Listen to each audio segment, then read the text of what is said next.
CSGO has been free to play for half a year now, and the game is still in a horrible state. On December 6, 2018, Valve released the Danger Zone update for Counter-Strike Global Offensive.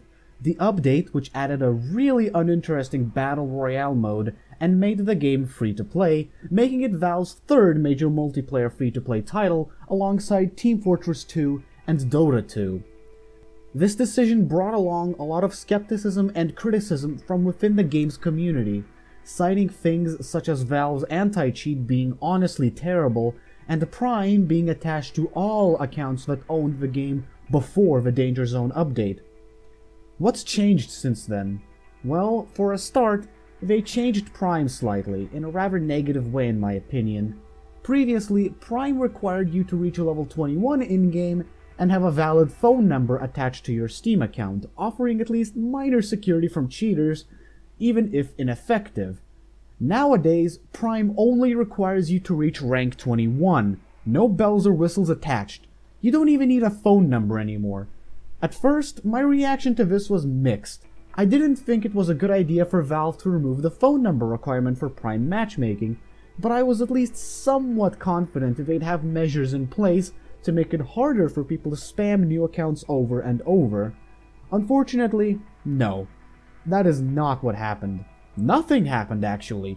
It's still really easy to make a new account, and Prime is now even simpler to get since you don't even need a phone number anymore. The free-to-play model in CSGO is honestly both great and horrible in my opinion. Let me explain why I think it's great first. I think it's great that free users, specifically people who have never played CSGO once in their lifetime, are able to get the full experience of the game as soon as they download the game, get to private rank 2, and you're able to go into a traditional game of Counter-Strike, no questions asked. I do think this method has the potential of increasing the game's player base by allowing people who are genuinely interested in the game to hop in and see what they were missing out on. However, the reason I think it's horrible is because of Prime. I'm of the opinion that Prime should be something you have to pay for, period. Not something you can just earn by playing a lot of the game. The current model honestly feels like they learned absolutely nothing from making Team Fortress 2 free to play back in 2011. The way things are right now, Prime means absolutely nothing in the grand scheme of things. Before the free-to-play update, it was honestly a separation between cheaters and legitimate players. Nowadays, that distinction is gone. You're just as likely to encounter a cheater in Prime as you would be in non-Prime. Even if you have a decent trust factor, the probability of encountering a cheater is still somewhat iffy.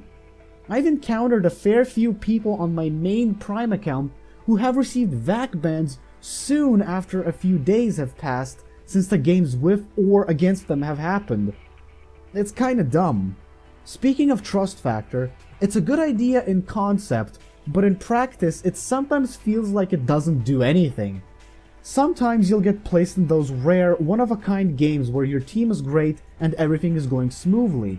Other times, you get placed in games where everyone but you on the team speaks some weird foreign language, are adolescent, and have zero clue how to play the game, so you just end up suffering through the entire thing until you lose the game at a score of 16-4 or something.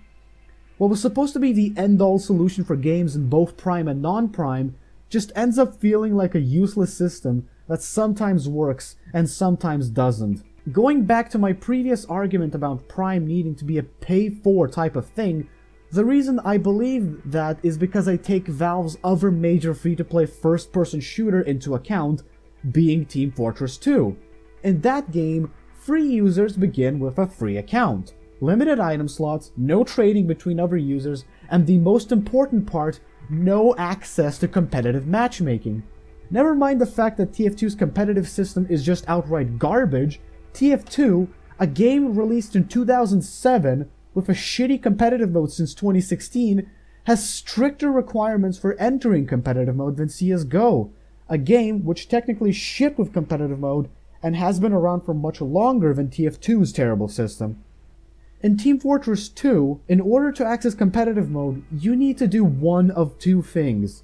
Either A, make your account premium by purchasing something in the store, add a phone number, and reach casual level 3, or B, purchase the competitive pass.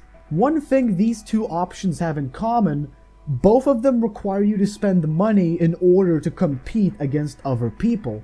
Never mind the fact that TF2 has an even worse anti-cheat than CSGO, that's still more than what CSGO asks you to do in order to access competitive. In CSGO, all you need to do, free user or not, is reach private rank 2. That's it. No paywall or anything. Also, in TF2, you cannot, in any way, shape, or form, earn premium by playing the game a lot. You could reach the max possible casual rank, have over 6,000 hours in the game, and still be a free-to-play user. Why? Because you didn't buy anything in the store. Sure, you could argue that other people can get you premium via this upgrade to premium gift item, but the point still stands that money has to be spent in order to obtain it. In CSGO, you have two methods of getting Prime status. Either A, buy it from the Steam store for €13.25, which is a stupid price even for Prime, or B, reach level 21. Really, that's all you have to do. So, enough criticizing. Let me ask myself this question. If I could change the CSGO free-to-play model, what would I do? Well, a few simple things. First of all, as mentioned before, Prime must be purchased. It shouldn't be earned. I disagree with the price of Prime from the Steam store, however, so I would change it to buying something from the CSGO store, just like how TF2 does it with premium status. Once you add €5 or $5 to your Steam wallet and buy something in CSGO, be it a key, a sticker capsule, or a music kit, you are automatically upgraded to Prime status. Second, non-Prime users should not be able to access competitive mode at all. No, not even Wingman mode.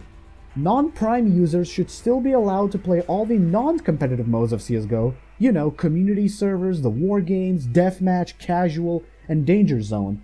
However, for competitive and Wingman, Prime needs to be a necessity. In my opinion, this would reduce the amount of cheaters in competitive and Wingman altogether. Obviously, I'm not dumb. It wouldn't get rid of them at all, but it would at least mitigate those who download some bad free cheat that gets them back banned in 20 minutes. And third, this one is really minor, I'll admit, non-Prime users should not be able to trade their items they receive from random drops. I'm mostly piggybacking off of TF2 here, where you can't trade random drops from that game if you're free-to-play. CSGO should be the same, although I don't think this one is anywhere near as important. But what about the current free-to-play player base? Many have already earned Prime status by playing the game to level 21, or they don't have Prime but have received their competitive ranks. What about them? Okay, so the ones who managed to earn Prime, screw it, let them keep it. If they were cheaters, they will likely get VAC banned sooner or later. As for the ones without Prime, even if you have a rank, I still think that part of the player base should lose access to competitive mode. Either that, or award those users with Prime to let them play with the big boys, but I'm honestly more inclined towards the former rather than the latter, to keep it consistent with the new model I'm suggesting. I definitely can see this causing a lot of backlash within the community, however, it's not something we all can't deal with in my opinion. To conclude, I genuinely hope CSGO's free-to-play model changes. Sure, I can see the positives of leaving this as it is, but in my honest opinion, I think the negatives far outweigh the positives of this system. Not even improving the anti-cheat would fix this problem in my honest opinion. Prime needs to mean something again to the general player base, other than some thingy you can reach by getting level 21. Feel free to share your own thoughts in the comments below. I read all of the comments. If not, thanks for watching and I'll see you next time.